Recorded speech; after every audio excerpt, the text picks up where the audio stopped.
कृपा करके ये और बताइए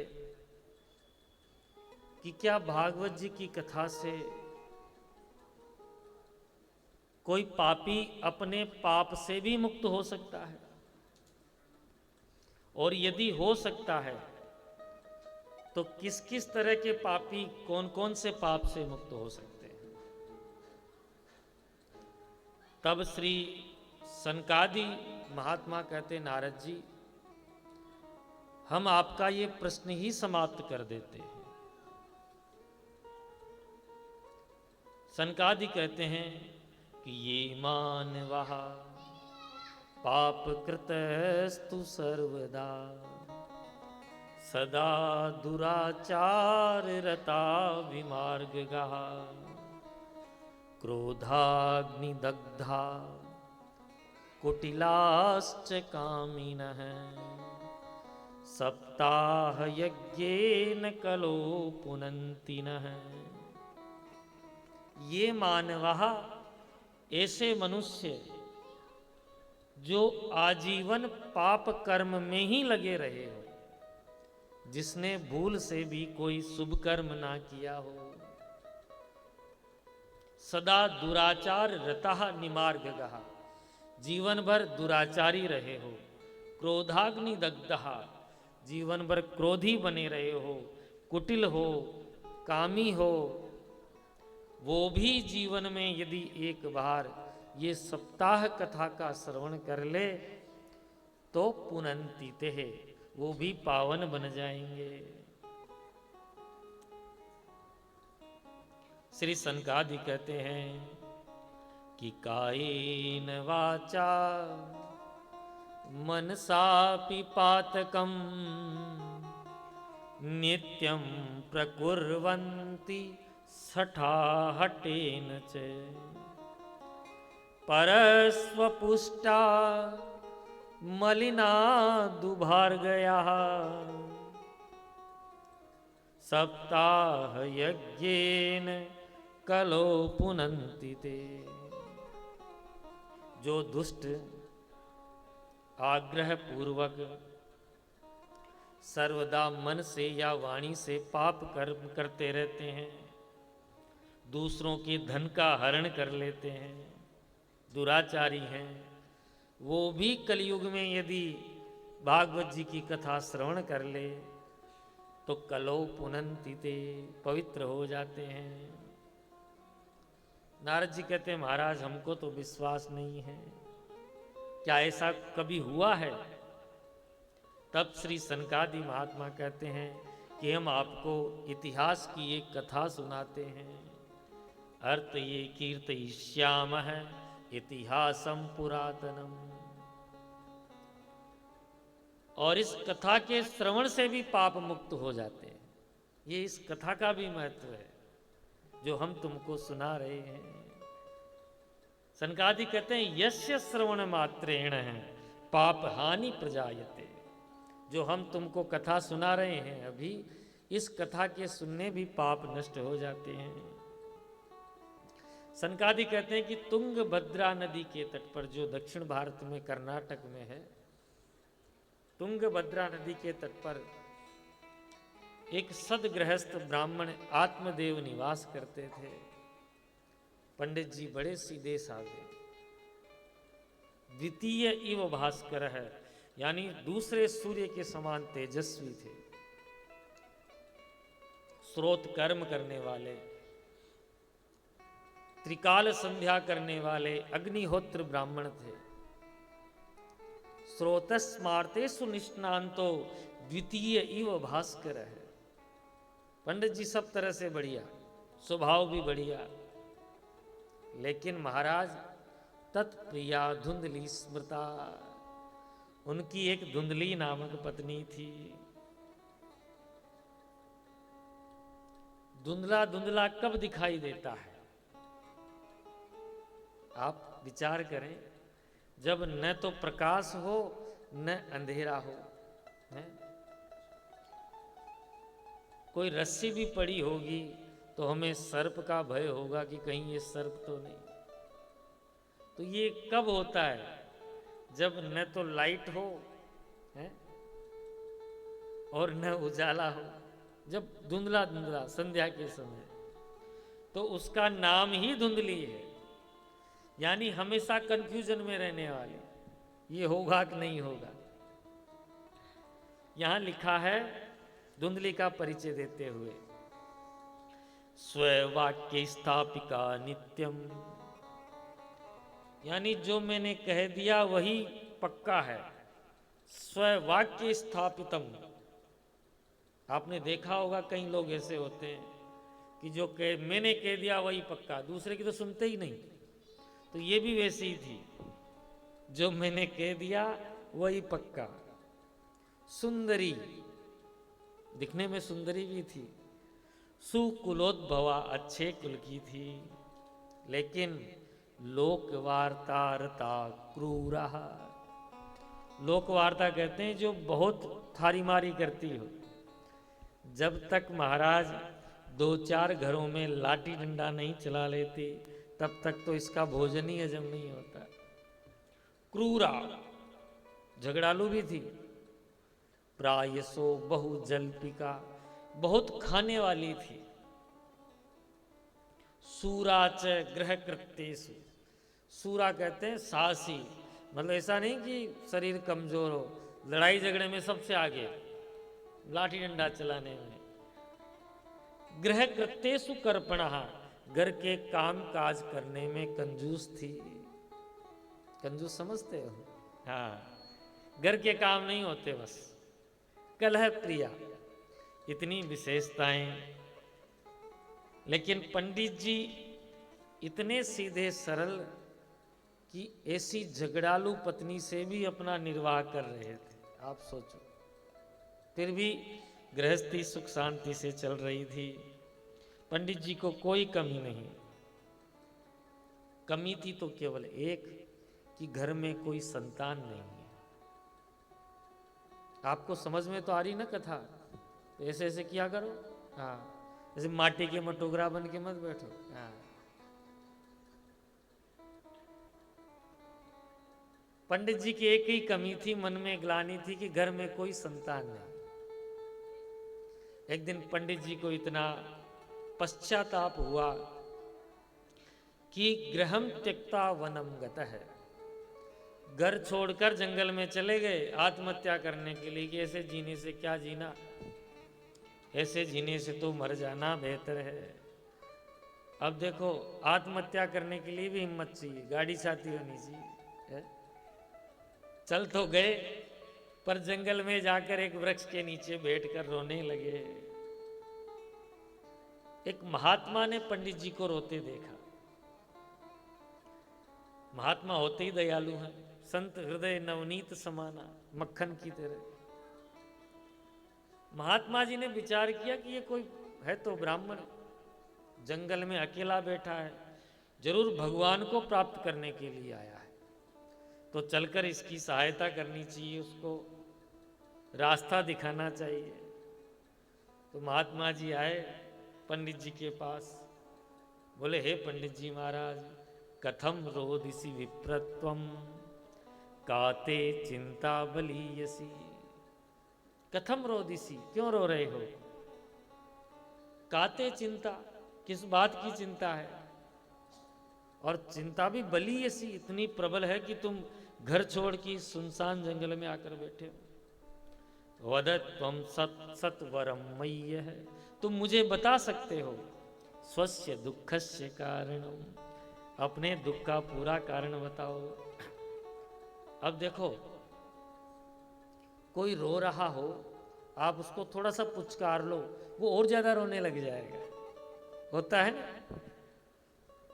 उसको चाहिए ही कोई सहानुभूति दिखाने वाला। और जैसे ही महात्मा जी ने पंडित जी से ये पूछा, पंडित जी गला फाड़ फाड़ कर रोने लगे।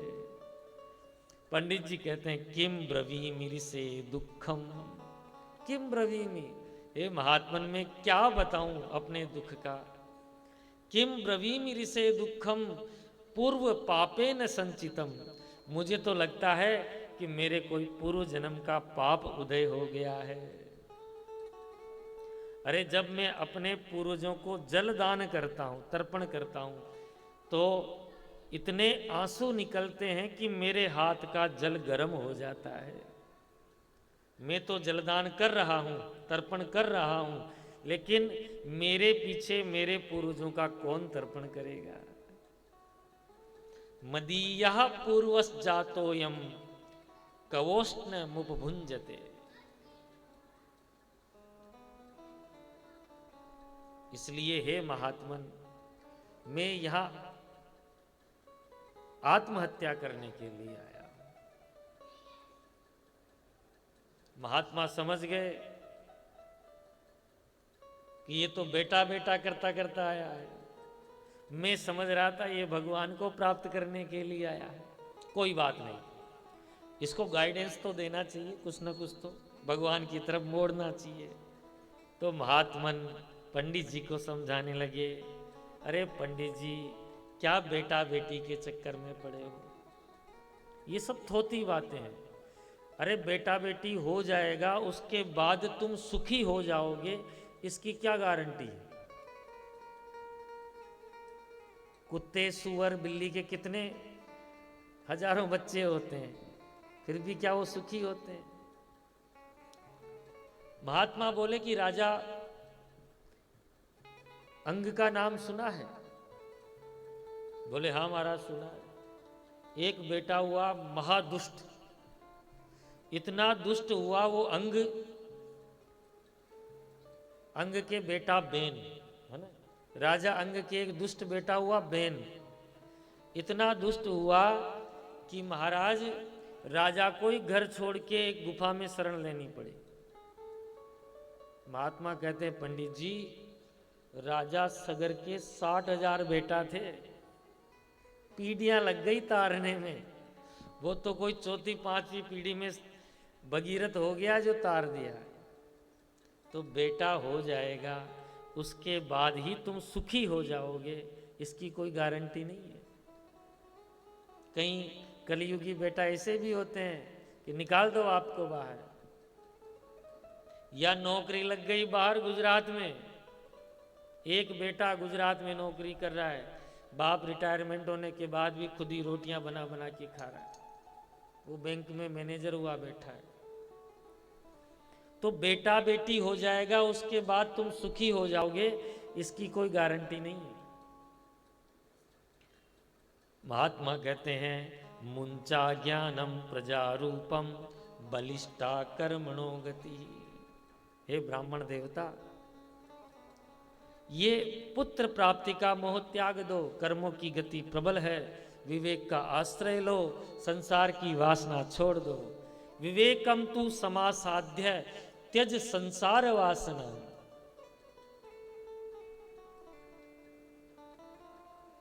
पंडित जी बोले महाराज, ये सत्यनारायण की कथा बांसना तो मैं भी खूब जानता हूं, ये ज्ञान मुझे नहीं चाहिए, मुझे तो बेटा चाहिए। अरे आप तो बाबा बैरागी हो, आपको बेटा बेटी का सुख क्या पता। छोटा सा पोता जब बाबा बाबा बोलता है ना, पापा पापा, तो रसगुल्ला सा घुल जाता है आंखों कानों में है? गृहस्थ सरसो लोके पुत्र पौत्र समन्वितम। तुम बाबा बैरागी हो, पुत्र का पौत्र का सुख क्या होता है तुमको क्या पता। महात्मा जी सावधान हुए कि ये तो होशियार आदमी है। महात्मा जी बोले ब्राह्मण देवता, श्रणु विप्र मया तेद्य है। ब्राह्मण ध्यान से सुन, मैं तेरे माथे की लकीर देख रहा हूं। प्रारब्धम तू विलोकितम, क्या देखी, सप्त जन्मावधि तव पुत्रो नेवच नेवच। तू एक जन्म की बात कर रहा है, अरे तेरे माथे की लकीर बता रही है तेरे 7 जन्म में बेटा बेटी का सुख नहीं है। अब तो महाराज पंडित जी धाड़ मार कर छाती ठोकने लगे। बोले महाराज मैं तो एक जन्म के लिए रो रहा था, आपने तो मेरी समस्या 7 गुना बढ़ा दी है? अब तो मेरे को बेटा चाहिए, नहीं तो आपके चरणों में ही माथा ठोक के यहीं अपने आप को समाप्त कर लूंगा। और एक जोरदार मतलब जमीन पर माथा पटका कि खून बहने लगा। महात्मा जी बोले पंडित जी मर जाओगे। पंडित जी बोले मरने तो मैं आया ही था, अब आपके चरणों में मस्तक पटक के मरूंगा और ब्रह्म हत्या आपको लगेगी। महात्मा देखिए तो बैठे बिठाए मुसीबत मोल ले ली। अरे बोले तो क्या करोगे, मुझे बेटा चाहिए। मैं जानता हूं कि महात्माओं के आशीर्वाद में बड़ा चमत्कार होता है। महात्मा जी ने मन में सोचा ये तो बुरे पसे, क्या किया जाए। तो अपने थैले में से एक फल निकाला और पंडित जी को हाथ में देते हुए बोला, इदम भक्ष्य पत्न्या त्वम तदा पुत्र भविष्यति। अपना पिंड तो छुड़ाओ। महात्मा बोले पंडित जी ये अपनी पत्नी को खिला देना, भगवान ने चाहा तो सुंदर बेटा हो जाएगा। पंडित जी बोले बस बस महाराज काम हो गया अपना। तुरंत फल को दबाया खाक में, तुरंत दौड़े दौड़े आए। घर आते ही बोला जी सुनती हो, देखो मैं तुम्हारे लिए क्या लाया हूं। कपिल जी बोलते ना कभी कभी मंडी से बढ़िया बढ़िया आम लेके आते हैं।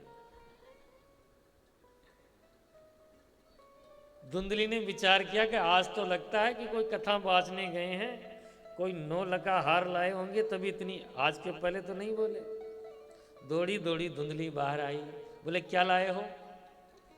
बोले देखो एक सुंदर सा फल लाया हूं।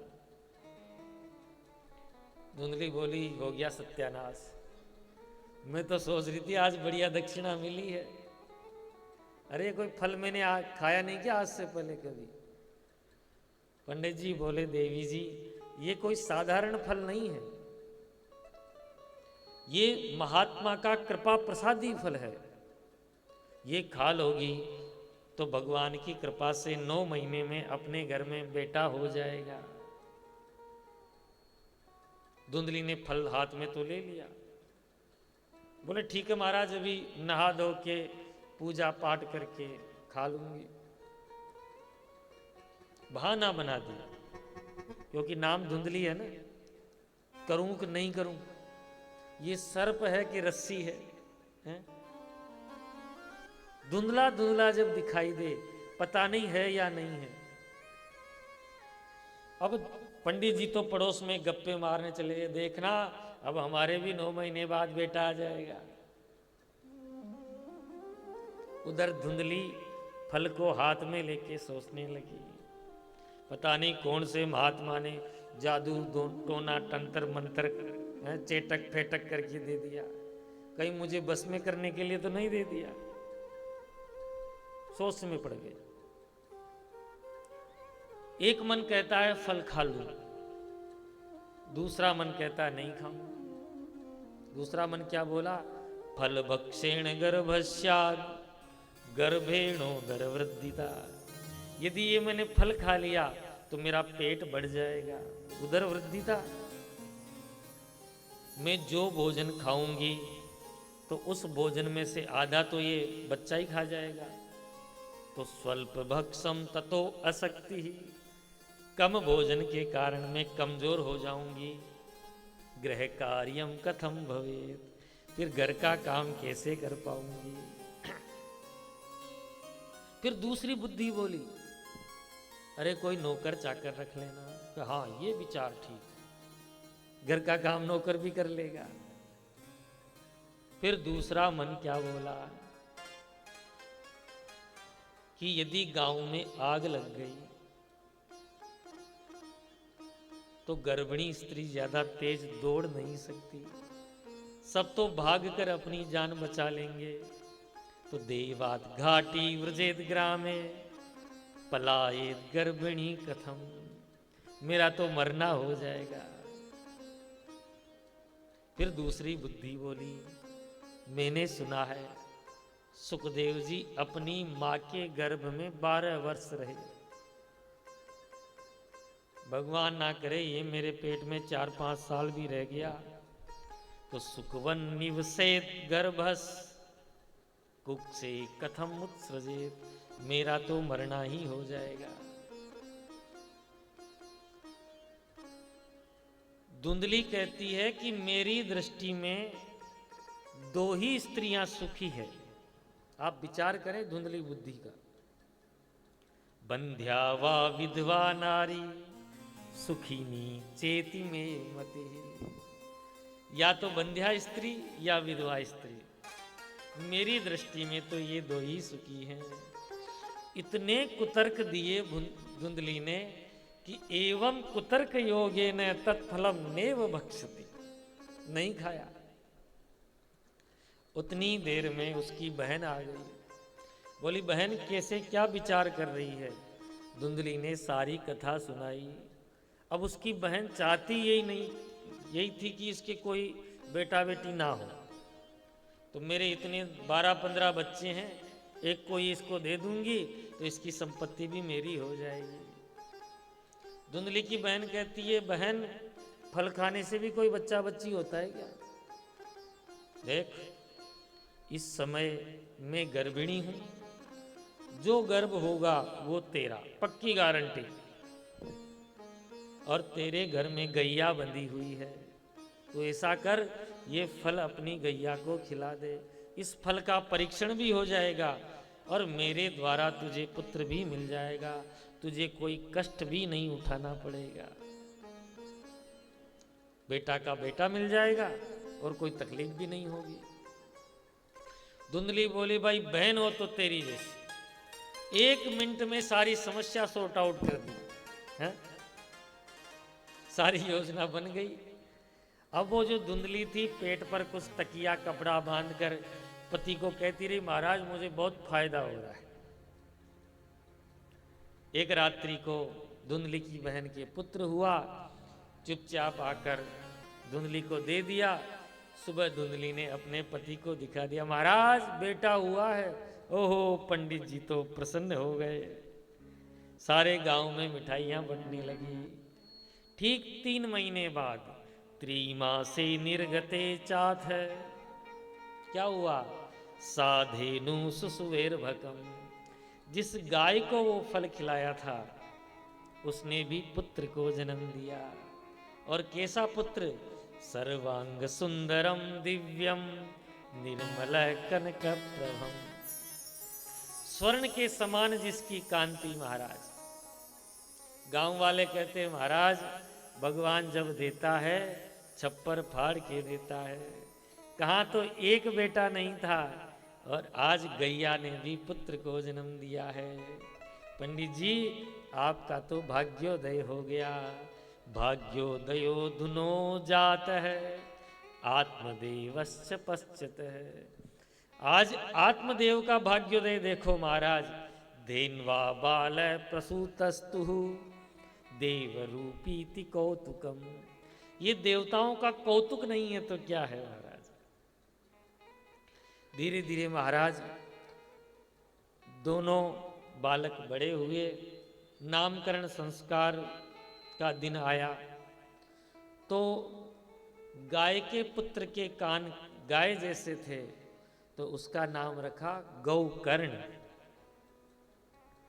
और अपने पुत्र का नाम रखने वाले थे कि धुंधली खड़ी हो गई। देखो जी, 9 महीना कष्ट मैंने पाए हैं, 100 नाम तो मैं ही धरूंगी। ठीक है देवी, तू इधर, मेरा नाम धुंधली तो मेरे पुत्र का नाम धुंधकारी होना चाहिए। देखो, यहां नामकरण संस्कार अपने कुल गुरु कुल पुरोहित पंडित जी से ही करवाने चाहिए। यथा नाम तथा गुण है, जैसा नाम होगा ना बच्चे में गुण भी वैसे आएंगे। उपद्रवी नाम रखोगे तो उपद्रवी रहेगा।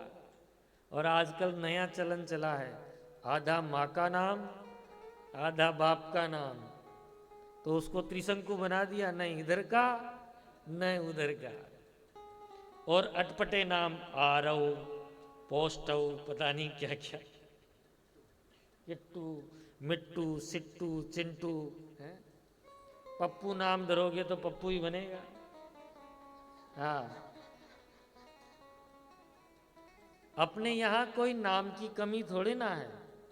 गोपाल सहस्त्र नाम, विष्णु सहस्त्र नाम, नृसिंह सहस्त्र नाम, हजारन नाम है महाराज। आपको एक नाम नहीं मिला अपने पुत्र का। अच्छा आप लोग बताइए, आप सब बड़े बूढ़े हैं, अजामिल का उद्धार कैसे हुआ? अरे अजामिल से पतित तो कोई था ही नहीं। अग्निहोत्र ब्राह्मण होकर अपने माता पिता का तिरस्कार किया, सती साध्वी पत्नी का तिरस्कार किया, जीवन भर वेश्या का दास बन के रहा, 10-10 संतति पैदा की, उससे पतित कोई हो सकता है? लेकिन एक संत के कहने पर अपने पुत्र का नाम नारायण रखा। जब अजामिल का उद्धार हो सकता है तो आपका नहीं हो सकता। हमारे दादाजी ने हमारा नाम गौरी शंकर रखा महाराज है? पहले हम स्कूल में पढ़ते थे तो ऐसा लगता था ये पुराने नाम रख दिए, गौरी शंकर ऐसा ऐसा होता ना। नए नए विद्यालय में गए, किसी के नाम मनीष है, किसी का नाम अमित, किसी का नाम क्या, और हमारा नाम गौरी शंकर। ऐसा लगता था कोई है। लेकिन अब हमें ये प्रतीत होता है कि हमारे दादाजी ने नाम बिल्कुल सटीक रखा। आप भी विशेष ध्यान दीजिए, आने वाली पीढ़ी नष्ट ना हो, भगवत नाम से अपनी संतान का नाम रखें। तो कम से कम जितनी बार उनको बुलाएंगे तो भगवत नाम तो उच्चारण होगा। यहां धुंधली ने अपने पुत्र का नाम रखा धुंधकारी, अंधकारी, अत्याचारी। तो कहते हैं दोनों विख्यात हुए, नाम दोनों का हुआ। गौकर्णो पंडितो ज्ञानी, धुंधकारी महाखल है। जिस मार्ग से भी गोकर्ण जी चले जाते, लोग उनका चरण स्पर्श करने के लिए लालायित रहते, और जिधर धुंधकारी निकल जाता लोग गेट बंद कर लेते, पता नहीं क्या चीज उठा के भाग जाए। चौरह सर्वजन द्वेषी, परवेश्म प्रदीपक है। किसी को भी कूटा था, पीटा था, मारा था, काटा था। यहां लिखा है महाराज, दूसरों के बालकों को गोद में लेकर कुएं में पटक देता। लाल नार्य ब्रकांधनवा सद्य है कूपे न पातय। हम तो पढ़े लिखा ही पढ़ रहे हैं। अब बताओ, ऐसा कोई होगा तो उसके घर पे शिकायत करने जाओगे कि नहीं जाओगे? इतने लोग शिकायत करने जाते तो महाराज आत्मदेव जी परेशान हो गए।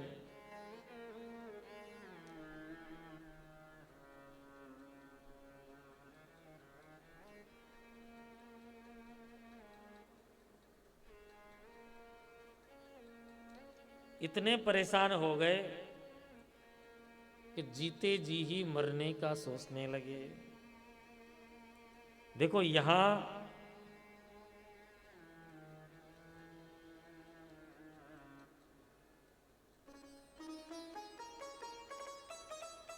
छह तरह की मृत्यु लिखी है, जिसमें देह की मृत्यु नहीं होती, लेकिन आदमी मरा हुआ ही समझो उसको। बहुत ध्यान की बात है, उसमें शरीर से प्राण जाने की आवश्यकता नहीं है। लिखा है कुग्राम वास है, कुलहीन सेवा। कुग्राम यानी बुरे गांव में रहना, वो जीते जी मरने के समान है। और कुलहीन की सेवा करना, वो भी जीते जी मृत्यु के समान है। कुभोजनम क्रोधमुखी च भार्या, यानी आपको कभी अच्छा भोजन ही ना मिले तो वो भी मृत्यु के समान है। और क्रोधमुखी च भार्या, जिसकी पत्नी अत्यधिक क्रोध करने वाली है, तो वो व्यक्ति भी जीते जी मरा हुआ है। पुत्रस्य मूर्खो विधवा च पुत्री, विनाग्निना सट प्रदहंति कायम। 6 मृत्यु है ये। पुत्रस्य मूर्ख हो, जिसका पुत्र मूर्ख हो वो भी मरा हुआ है। और विधवा च पुत्री, जवानी में जिसकी बिटिया विधवा हो गई हो, ये बिना अग्नि की मृत्यु है, यानी इसमें जलने की आवश्यकता नहीं है। तो आत्मदेव जी इतने परेशान हुए, सोचने लगे, क्वतिष्ठामि क गच्छामि को में दुखम व्यपोहये। मैं कहाँ जाऊं, कहाँ रहूं, इस संकट को कौन काटेगा। हाय, मेरे ऊपर तो बड़ी विपत्ति आ पड़ी है। इससे बढ़िया है पारणस्तज्यामि दुखेन है, हा कष्टम मम संस्थितम, कहीं जाके मर जाऊं। देखो, पहले भी मरने जा रहे थे, क्यों? कि पुत्र नहीं है। और आज भी मरने जा रहे हैं, क्यों? ये पुत्र क्यों है। ये विचार करके आत्मदेव जी आत्महत्या करने के लिए जाने लगे। तो मार्ग में गोकर्ण जी ने हाथ पकड़ लिया, पास में बिठाया। गोकर्ण जी कहते हैं, पिताजी एक बात बताओ, इस संसार में सुखी कौन है? न चेन्द्रस्य सुखम कश्चित्। लोग समझे कि देवताओं का राजा इंद्र सुखी है, अरे वो भी सुखी नहीं है। कोई ज्यादा यज्ञ कर लेता है तो इंद्र को टेंशन हो जाती है, कहीं 100 यज्ञ करके मेरे आसन को न प्राप्त कर ले। न चेन्द्रस्य सुखम किस्सिद न सुखम चक्रवर्ती न है। चक्रवर्ती राजा भी सुखी नहीं है। वो भी ये विचार करता है कि कोई मेरी सीमाओं पे आक्रमण ना कर ले। तो फिर सुखी कौन है? सुखमस्ति विरक्तस्य है मुनि एकांत जीविन है। सुखी तो केवल वो महात्मा है जो एकांत में बैठकर भजन कर रहा है। सब संत सुखी विचरंत मही। गोकर्ण जी कहते हैं, पिताजी मुंचा ज्ञानम प्रजारूपम मोहतो नरके गति। ये मेरा पुत्र है, ये ज्ञान त्याग दो। कोई किसी का पुत्र नहीं है, क्योंकि ये जो मेरा पुत्र है, मेरा, ये मोह ही नरक का द्वार है। अरे आपका जब शरीर आया तब इस शरीर से संबंध बना, पुत्र बना, पत्नी बनी है। जब शरीर ही अपना नहीं है तो इसके रिश्ते अपने कैसे हो? यहां 2 श्लोकों में श्री गोकर्ण जी ने अपने पिता आत्मदेव को उपदेश दिया। इसको कहते हैं गोकर्ण गीता। बड़ा सुंदर उपदेश दिया। गोकर्ण जी कहते हैं, पिताजी इस संसार में बंधन की केवल 2 रस्सियां हैं, एक तो अहमता और एक ममता। अहमता किससे? शरीर से।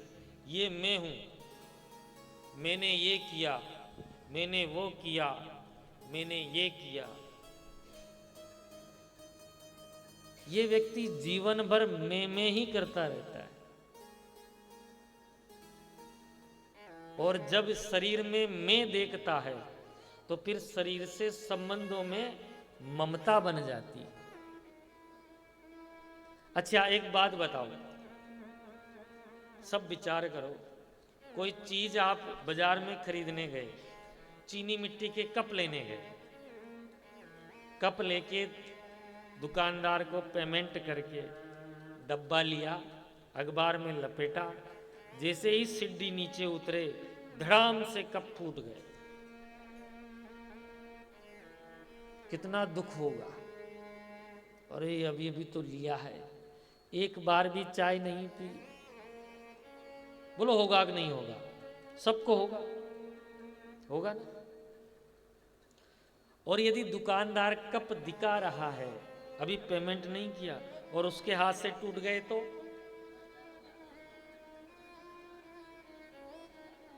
भाई कप तो पहले भी टूटे, बाद में भी टूटे, क्योंकि तब आपकी ममता नहीं थी। समझ में आई बात? वो अपना नहीं था, इसलिए कष्ट नहीं हुआ। संसार में रोज करोड़ों लोग मरते हैं, तब तो दुख नहीं होता, लेकिन जब कोई अपना मर जाता है तब दुख होता है। गोकर्ण जी कहते हैं, पिताजी जब शरीर ही हमारा नहीं है तो ये शरीर के संबंध हमारे कैसे होंगे, बताइए।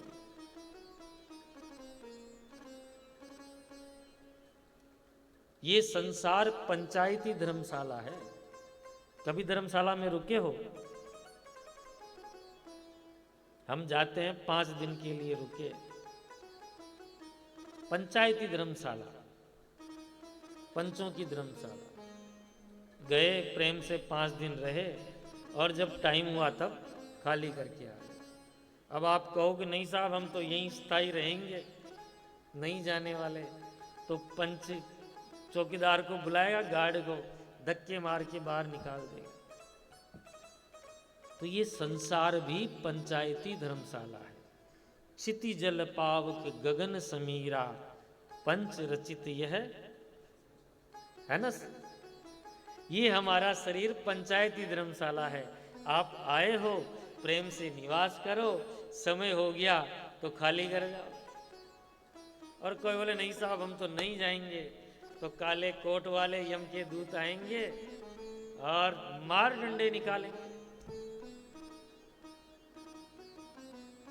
गोकर्ण जी कहते हैं, पिताजी देहेस्ति मांस रुधिरे भी मतिम त्यजत्वम, जाया सुता दीसु सदा ममताम विमुंच है। ये शरीर हड्डी मांस रुधिर का पिंड है, इसे आप मैं मानना छोड़ दीजिए। अभिमतिम त्यजत्वम, जब ये शरीर अपना नहीं है तो जाया सुतादि, ये जो जाया पत्नी है, पुत्र है, इन्हें क्यों अपना मानते हो? पश्यानिसम जगदिदम, इस संसार को क्षणभंग निष्ठा, क्षणभंगुर समझो। किसी भी वस्तु में स्थायी राग मत लगाओ। वैराग्य राग रसिको भव भक्ति निष्ठ है। वैराग्य रस को अपनाओ, इस संसार रस को मत अपनाओ। आत्मदेव जी कहते हैं, बेटा मैं भी करना चाहता हूं पर यह संसार छूटता नहीं। चाहता तो मैं भी हूं। तब दूसरे श्लोक में गोकर्ण जी कहते हैं कि धर्मम भजस्व सततम त्यज लोक धर्मान, सेवस्य साधु पुरुषान जहि काम तृष्णान, अन्यस्य दोष गुण चिंतन मासु मुक्त्वा, सेवा कथा रस महो नितराम पिबत्वम। ये साधन बताया है कि संसार कैसे छूटेगा। गोकर्ण जी कहते हैं, धर्मम भजस्व सततम। हे पिताजी, भगवत जन ही सबसे बड़ा धर्म है, तो निरंतर भगवान का भजन करो। सततम, तांबे के लोटे को 1 महीना मत मांजो, तो महाराज लोहे के लोटे में और तांबे के में कोई फर्क नहीं पड़ जाएगा, हैं? ऐसा नहीं कि काती काती में ही भजन करना है। मंगसर में तो 8 बजे उठना है। काती में महाराज भक्ति बड़ी जागृत हो जाती है। हम देखते हैं गोविंद देव जी के सुबह 3:30-4 बजे और माताएं बस, और उनको फुर्सत नहीं किसी से बात करने की, अपनी अपनी टोली बना के भागती रहती है। और माघ के महीने में जब भयंकर ठंड होती है तो उनकी संख्या 0 हो जाती है। हाँ, हमने देखा है। जो कार्तिक में भक्ति प्रकट होती है माघ के महीने में क्यों भयंकर ठंड होती है, वो शून्य हो जाती है। एक बार तो कपिल जी हमने देखा माघ के महीने में बरसात हुई, सर्दी में टेम्परेचर 5 डिग्री 3 डिग्री सुबह, तो वहाँ गोविंद देव जी के सुनसान 10-20 लोग आए, हाँ भक्ति गायब। गोकर्ण जी कहते हैं पिताजी धर्मम भजस्व सततम,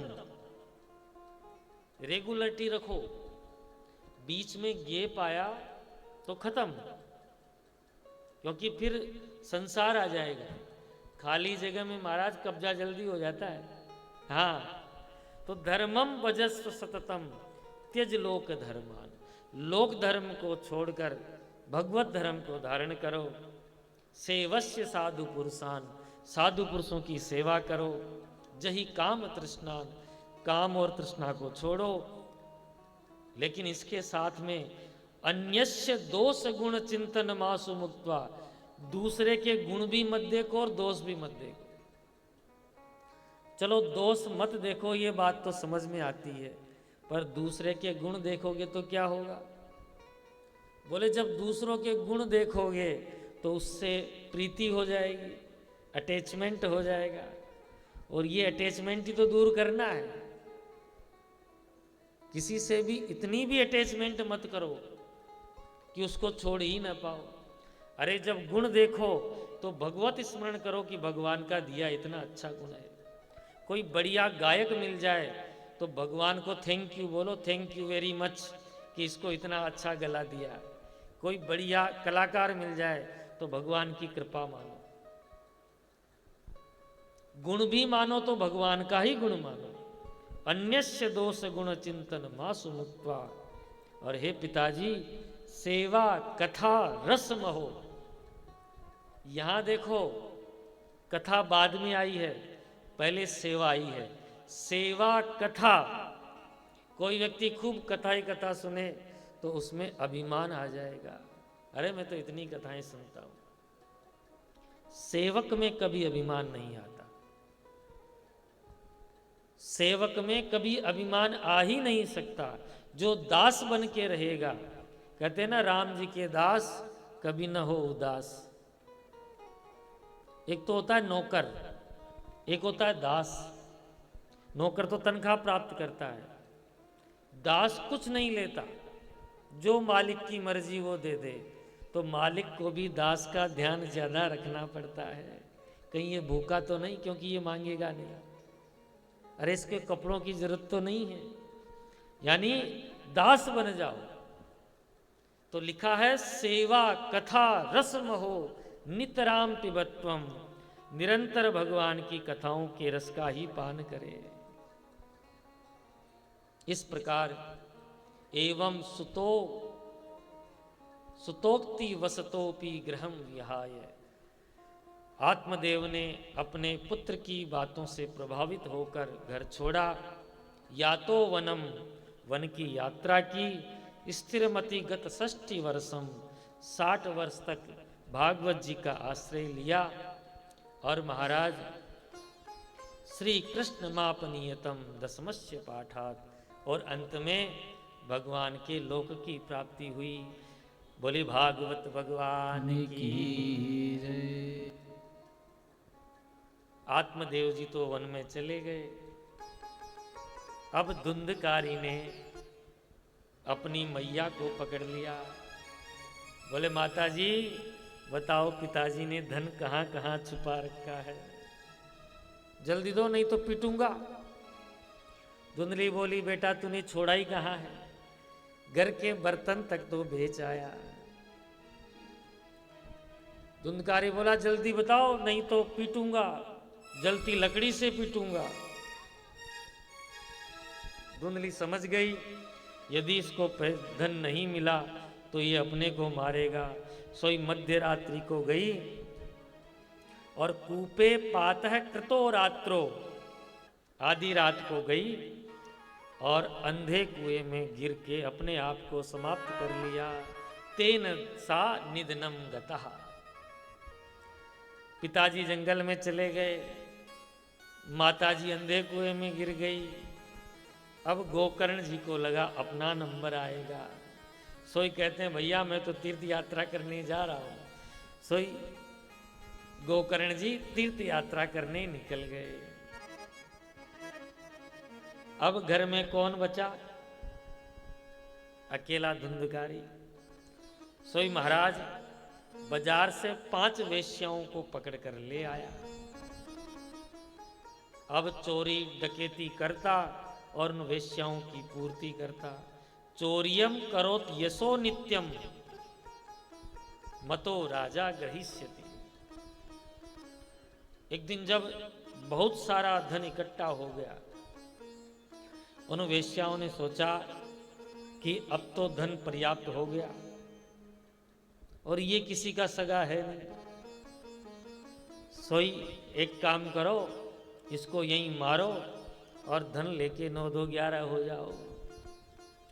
तो उस दिन उसको खूब पिलाई महाराज। धुंधकारी को खाट पे सुलाया और गला दबाने लगी। जब वह जोर से चिल्लाया तो जलते हुए अंगारे उसके गले में ठूंस दिए। कोई चीख सुनेगा, यहां आ जाएगा। तो तप्तांगार समूहाश्च तन मुके ही विचिक्षपुहु। जलते जलते अंगारे मुख में डाले तो तब अग्नि ज्वालाति दुखे न है व्याकुलो निधनम गतो। उसका भी गोविंदाय नमो नमो हो गया।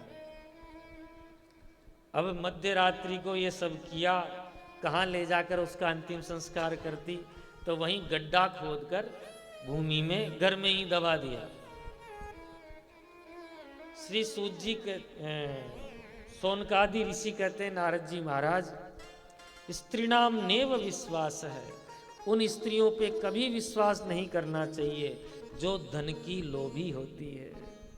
स्त्रीणाम नेव विश्वासम दुष्टा नाम कारयेत बुध है। क्योंकि वो बोलने में तो बड़ी मीठी मीठी बोलेगी जो लोभी स्त्रियां हैं, लेकिन हृदय में छुरी भी इतनी जल्दी चला देंगी। हृदयम क्षुरधाराभम प्रिय है को नाम योसितम। भला इन स्त्रियों को धन के आगे कौन प्यारा होगा? गोकर्ण जी ने जब ये सुना, तीर्थ यात्रा करते हुए, तो गया जी में जाकर अपने भाई का पिंडदान श्राद्ध तर्पण विधिवत सविधि करवाया। लौटकर घर में आए, पूरे घर में जाले ही जाले लगे हुए थे। तो एक कॉर्नर साफ किया, बढ़िया साफ सफाई करके रात्रि को वहीं विश्राम किया। मध्य रात्रि को क्या देखा कि एक भेड़ का बच्चा। गोकर्ण जी सावधान हुए। वो भेड़ का बच्चा कभी हाथी बन गया, कभी भैंसा बन गया, कभी दिव्य इंद्र के समान बन गया, कभी अग्नि का रूप हो गया और अंत में मनुष्य के रूप में आकर जोर जोर से रोने लगा। सृकन में सृकन हस्ती सृकच्च महिषो भवत। रोए जाए, बोले कुछ नहीं। गोकर्ण जी थोड़े घबराए, समझ गए कि ये कोई प्रेत है। सोई अपने कमंडलू में से जल लिया, अभिमंत्रित किया और उस प्रेत के ऊपर छिड़क दिया। सोई उसमें वाणी आ गई। गोकर्ण जी पूछते हैं कस्तम, कौन हो भैया? तब वह प्रेत कहता है कि अहम भ्राता त्वदीयोस्मि, मैं तुम्हारा ही भाई हूं। धुंधकारी ती नामत है, और मेरा नाम धुंधकारी है। और हे भैया, स्वकीये नेव दोषेण है ब्रह्मत्वम नासितम मया। अपने ही दोषों की, पापों की वजह से ब्रह्म तेज नष्ट करके आज ये प्रेत बना फिर रहा हूं। हाथ जोड़कर प्रेत कहता है अहो बंधो कृपा सिंधो भ्रातुर्मासुम मोचय है। आप ही मेरा उद्धार कर सकते हैं। गोकर्ण जी कहते हैं भैया अभी तो आप अपने स्थान पर जाओ, हमें बड़ा भय हो रहा है। हम करते हैं आपके लिए कुछ। धुंधकारी को विदा किया, कैसे जैसे रात काटी, प्रातःकाल ब्राह्मणों को इकट्ठा किया, विचार विमर्श किया क्या किया जा सकता है। जब कुछ परिणाम न निकला तब अपने गुरुदेव सूर्य भगवान का स्मरण किया। तुभ्यो नमो जगत साक्षिन ब्रूहि में मुक्ति हेतु कम। हे जगत साक्षी सूर्य नारायण, आप मुक्ति का साधन बताओ। तब आकाशवाणी हुई, श्रीमद्भागवतान मुक्ति ही सप्ताह वाचनम कुरु। हे गोकर्ण, अपने भाई की मुक्ति के लिए आप श्रीमद् भागवत सप्ताह का वाचन करो।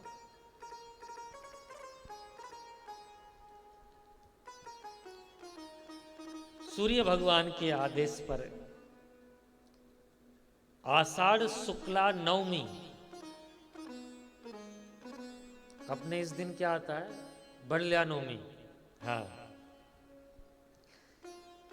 आषाढ़ शुक्ला नवमी के दिन गोकर्ण जी ने भागवत कथा का आयोजन रखा।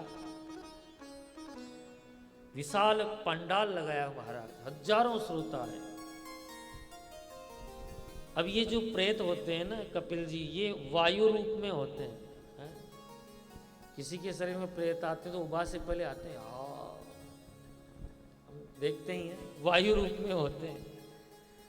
अब वो धुंधकारी भी वायु रूप में आया और हवा का झोंका आया, फिर उड़ गया। धुंधकारी ने क्या किया, एक बांस में प्रविष्ट हो गया, सप्त ग्रंथि वाले बांस में, जिसमें 7 गांठ थी, उसमें आकर, क्योंकि वायु बांस बीच में से पोला रहता है, जगह गेप होता है ना, तो वायु रूप में आकर उसमें प्रविष्ट हो गया और उसी में बैठे बैठे वो कथा सुनने लगा। एक दिन की कथा होती तो उस बांस की एक ग्रंथि चिटक जाती। एवं सप्त दिनेश्चैव सप्त ग्रंथि विभेदनम। जैसे जैसे कथा 7 दिन की हुई, 7 ग्रंथियां चिटक गई और महाराज 7 दिन की कथा जैसे ही पूर्ण हुई, दिव्य रूप धरो जातस तुलसी दाम मंडित है। उस बांस में से एक दिव्य पुरुष प्रकट हुआ, जिसके गले में पीतांबर, गले में तुलसी माला, महाराज चमक रहा, दम दम दम दम करके चमक रहा। और प्रकट होते ही नृत्य करने लगा, गाने लगा, धन्या भागवती वार्ता प्रेत पीड़ा विनाशिनी। धन्य है भागवत की वार्ता जो मुझ जैसे भयंकर प्रेत को प्रेत पीड़ा से निवारण करती है। सप्ताहोपि तथा धन्य है कृष्ण लोक फलप्रद है। भगवान श्री कृष्ण के लोक को प्राप्त करने वाली ये दिव्य कथा है। नृत्य कर ही रहा था, अपने भाई गोकर्ण का धन्यवाद कर ही रहा था।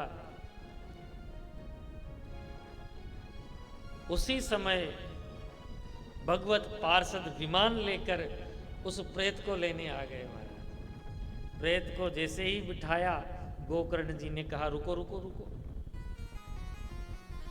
ये कोई कर रहा है, ये पंखा बंद कर दो, आवश्यक न हो तो। आपका ही कर रहा है। पार्षदों को रोका महाराज, रुको 1 मिनट, एक बात बताओ, अत्रेव बहवः सन्ति श्रोतारो मम निर्मला। ये हो रहे हैं कोई, दोनों में से ही बंद कर रहे हो आप, तो पंखा बंद करो। अत्रेव बहवः सन्ति श्रोतारो मम निर्मला। अरे भाई यहां कोई, एक बंद हो गया इनमें से, यहां इतने श्रोता हैं, विमान एक ही क्यों लाए हो है? अरे भाई जब आपका घर कहीं दूर हो कपिल जी, सबको आने जाने की सुविधा हो, तो 10-20 मैजिक लगाओगे कि नहीं लगाओगे इतने श्रोता? अब आप एक गाड़ी के, नहीं साहब ये एक ही गाड़ी जाएगी, तो वो तो भेदभाव हो जाएगा। आनी तानी विमानानी अरे बहुत सारे विमान होने चाहिए। तब भगवत पार्षद कहते हैं कि श्रवणम तु कृतम सर्वे, यहां जितने भी श्रोता हैं सुना तो सबने, श्रवणम तु कृतम सर्वे न तथा मननम कृतम, पर मनन किसी ने नहीं किया। सुनने में और मनन करने में भेद होता है। श्रवणस्य विभेदेन फल भेदोत्र संस्थित है। श्रवण करने में भेद हो गया तो इसका फल भी भेद हो गया। देखो, आप में से आप तो बहुत बढ़िया श्रोता हो, आपके लिए नहीं है। नहीं तो कुछ लोग कथा सुनने आते हैं तो वो टाइम पास करने आते हैं। दोपहरी में 3 घंटे कैसे टाइम पास हो, हैं? घर पे पड़े पड़े भी बोर हो गए, सोए भी तो कितना सोए। और वहां चलेंगे तो कम से कम मैं अपनी बहू की निंदा करूंगी और वो अपनी बहू की सुनाएगी, उस घर का भी पता पड़ जाएगा, उस घर का भी पता पड़ जाएगा, हैं? तो कम से कम मोहल्ले की खबर तो पता लग जाएगी। तो कोई इस बहाने कथा में आता है, कोई आता है समोसा मिलेंगे, मेरा साथी तो यही सोचता है 4 समोसे खाएंगे, हैं? और कथा के बाद में देसी घी की नुक्ति भी मिलेगी। हाँ, हम बोले थे भाई चंबल में बनवाओ, कपिल जी बोले नहीं महाराज देसी आने दो, 2 पीपा ज्यादा लग जाएंगे, क्या होगा, देसी चलने दो, हैं? हम भी सोचे दोनों जेबों में डाल के हम भी ले जाएंगे। तो कोई किस कारण से आता है, कोई किस कारण से आता है, लेकिन जो मुक्ति की भावना से कथा श्रवण करी वो केवल धुंधकारी ने सुनी। ये कहकर अच्छा, पार्षद क्या कहते हैं कि अदृढ़म च हतम ज्ञानम प्रमादेन हतम सुतम। यदि ज्ञान दृढ़ नहीं होता तो वो व्यर्थ हो जाता है। इसी प्रकार ध्यान न देने से श्रवण व्यर्थ हो जाता है। आप कथा सुन भी रहे हो और आपस में बातें भी कर रहे हो, यहां लिखा है, मैं नहीं कह रहा हूं। हाँ हाँ, मेरे हिसाब से तो करो, खूब बातें करो, मुझे क्या फर्क पड़ता है। यहां लिखा है प्रमादेन हतम श्रुतम। यदि आप कथा सुनते सुनते भी एक दूसरे से बातें कर रहे हो तो सुनने का फल खत्म हो जाता है। संदिग्धो भी हितो मंत्र है। यदि मंत्र पर आपका संदेह है तो मंत्र का फल नष्ट हो जाएगा। व्यग्र चित्तो हतो जप है। आपका ध्यान नहीं है जप करने में, इधर उधर देखने में है, तो जप का फल नष्ट हो जाएगा। अवैष्णवो हतो देशो। जिस देश में वैष्णव नहीं रहते वो देश नष्ट हो जाता है। श्राद्धम अपात्रकम। यदि आपने अपात्र को श्राद्ध का भोजन कराया तो वो आपका श्राद्ध नष्ट हो जाएगा। हतम अश्रोत्रीय दानम, यानी ब्राह्मण जिसको आप दान दे रहे हो, यदि वो ब्राह्मण अच्छा नहीं है, श्रोत्रिय नहीं है, संध्या गायत्री नहीं करता है, तो आपका दान नष्ट हो जाएगा। अनाचारम हतम कुलम। अनाचारी का कुल नष्ट हो जाएगा। विश्वासो गुरुवाक्येषु स्वमिंदीनत्व भावना। गुरु वचनों में विश्वास, दीनता का भाव, मन के दोषों पर विजय और कथा में चित्त की एकाग्रता, तभी कथा कल्याण करने वाली हो। बातें तो खूब है महाराज, अभी कहने लगी तो, पर 7 दिन में कथा करनी है, इसकी भी मर्यादा है। हम क्या लालच कर लेते हैं। और आज तो मूल पोथी खोल के बैठे हैं, विश्वास नहीं तो देख लो। कोई कथा नहीं है कि उसको पढ़ पढ़ के बांसना है।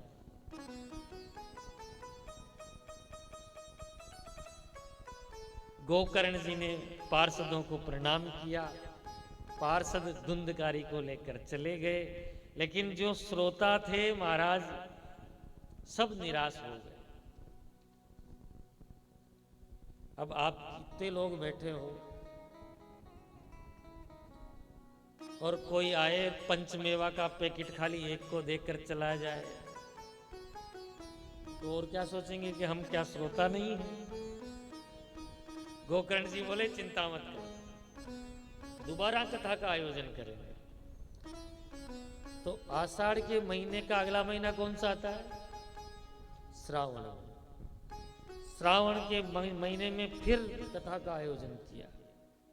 अब की बार तो महाराज सब श्रोता थे ना, वो कमर कस के बैठ गए कि अब की बार चूके तो चूके, बार बार ये मौका मिलने वाला नहीं है, इसको सही करो। पहले ठीक था, अभी दबा दबा सा है। तो कथा प्रारंभ हुई, श्रोता सावधान। और जैसे ही महाराज 7 दिन पूरे हुए तो जितने श्रोता थे उतने विमान प्रकट हो गए। बोले भागवत भगवान की जय। भगवान राम 11,000 वर्ष का राज्य करके जब अपने लोक में जा रहे थे, अकेले नहीं गए। अयोध्यावासिनः सर्वे यथा रामेण संगता। जिस प्रकार भगवान राम अयोध्या से अपने धाम को गए तो समस्त अयोध्यावासी उनके साथ गए। तथा कृष्णेन ते नीतः गोलोकम योगी दुर्लभम। उसी प्रकार आज गोकर्ण जी की कथा श्रवण से जितने भी लोग थे वो सब गोलोक में गए, जो योगियों को भी दुर्लभ है, ऐसी योनि उनको प्राप्त हुई। बोले भक्त वत्सल भगवान की जय। अच्छा, सभी श्रोताओं के लिए विमान आ गए, गोकर्ण जी के लिए विमान नहीं आया। क्यों नहीं आया? भगवान ने विचार किया कि जिस वक्ता की वाणी से इतने श्रोताओं को वैकुंठ मिल गया, अब उनको भी हम विमान ही देंगे तो ये तो दोष दूण पचेरी वो क्या बोलते हैं, सब एक समान हो जाएंगे हैं? फिर क्या फर्क रहा? तो कुछ स्पेशल मिलना चाहिए। इनका प्रेजेंटेशन इतना स्पेशल रहा है। तो श्री सनकादि कहते हैं कि भगवान नारायण वहां स्वयं प्रकट हो गए और श्री गोकर्ण जी को अपना आलिंगन प्रदान किया। भगवान का ये सर्वश्रेष्ठ आशीर्वाद है। बोले भक्त वत्सल भगवान की। जैसे ही भगवान ने आलिंगन दिया, गोकर्ण जी भी चतुर्भुज रूप में हो गए और महाराज दिव्य रूप धरो। यानी जैसे श्री भगवान आज गोकर्ण जी भी ठीक वैसे ही हो गए। श्री हनुमान जी महाराज गोविंद देव जी किसी दिन कृपा करेंगे तो जो दक्षिणा गोकर्ण जी को मिली वो दक्षिणा इस दास को भी प्राप्त हो जाए, क्योंकि हमें और कोई दक्षिणा नहीं चाहिए है। सब भक्तों के लिए विमान आए और जो दक्षिणा गोकर्ण जी को मिली वो दक्षिणा